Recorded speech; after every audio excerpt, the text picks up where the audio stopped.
নমস্কার বন্ধুরা, কিচেন খরচায় আপনাদের সকলকে স্বাগত জানাচ্ছি। তো শীত তো প্রায় বিদায়ের পথে, আর শীতের শেষ মানেই কিন্তু রান্নাঘরে উকি দেবে নিত্য প্রয়োজনীয় সবজি হিসাবে নতুন আলু। তো এই নতুন আলু অনেকে পছন্দ করেন, অনেকে আবার পছন্দ করেন না। তাই আপনাদের সাথে আজকে শেয়ার করব নতুন আলুর এমন একটা দুর্দান্ত রেসিপি, যেটা এইভাবে বানালে সকলেই কিন্তু পছন্দ করবেন। তো এই রেসিপিটির জন্য আমি একটা কড়াই বসিয়ে কড়াইতে 2 টেবিল চামচ মতো সরিষার তেল দিয়ে দিলাম। আপনারা আপনাদের পছন্দ মতো তেল ইউজ করতে পারেন, কিন্তু সরিষার তেলেই এটা খেতে সবচেয়ে বেশি ভালো লাগে। আর দিয়ে দিচ্ছি এর মধ্যে একটা শুকনো লঙ্কা আর 2টো তেজপাতা ফোড়ন, আর দেবো সামান্য একটু কালো জিরে।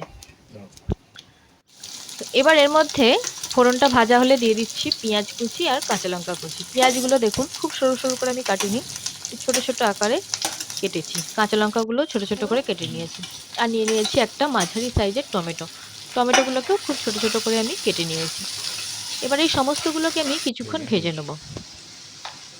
আর এর মধ্যে দিয়ে দিচ্ছি সামান্য একটু নুন, দিয়ে 1 ইঞ্চি মতো আদা আমি ওই কড়াইতেই গ্রেট করে দিচ্ছি।